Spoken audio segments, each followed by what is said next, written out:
Alexander, you are not attending. Here are 2 licenses permitting 2 pigs to go to market in Lancashire. Attend, Alexander. I have had no end of trouble in getting these papers from the policeman. Pigling Bland listened gravely. Alexander was hopelessly volatile.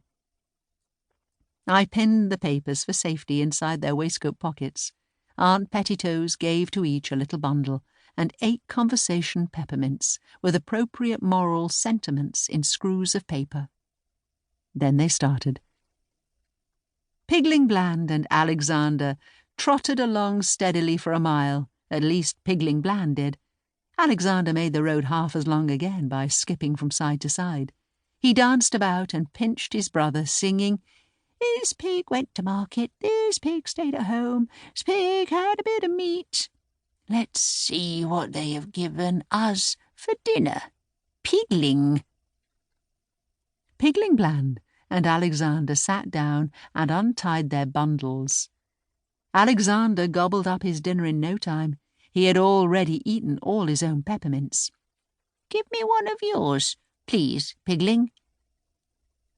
"But I wish to preserve them for emergencies," said Pigling Bland doubtfully. Alexander went into squeals of laughter. Then he pricked Pigling with the pin that had fastened his pig paper, and when Pigling slapped him, he dropped the pin and tried to take Pigling's pin, and the papers got mixed up. Pigling Bland reproved Alexander, but presently they made it up again and trotted away, singing, "Tom, Tom, the piper's son, stole a pig and away he ran. All the tune that he could play was over the hills and far away." "What's that, young sirs? Stole a pig? Where are your licenses?" said the policeman. They had nearly run against him round a corner. Pigling Bland pulled out his paper. Alexander, after fumbling, handed over something scrumply. Two and a half ounces, conversation sweeties at 3 farthings. What's this? This ain't a licence?" Alexander's nose lengthened visibly. He had lost it. "I had one, indeed I had, Mr. Policeman." "It's not likely they let you start without. I am passing the farm. You may walk with me." "Can I come back too?" inquired Pigling Bland. "I see no reason, young sir. Your paper is all right."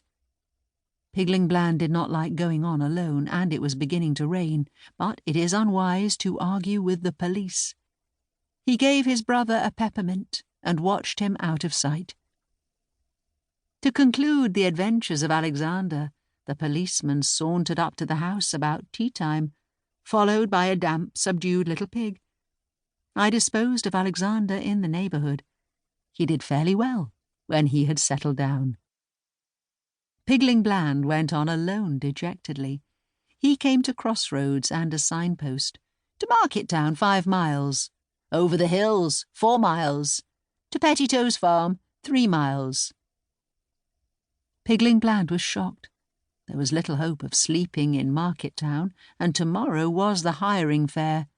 It was deplorable to think how much time had been wasted by the frivolity of Alexander. He glanced wistfully along the road towards the hills, and then set off walking obediently the other way, buttoning up his coat against the rain. He had never wanted to go, and the idea of standing all by himself in a crowded market, to be stared at, pushed, and hired by some big strange farmer was very disagreeable.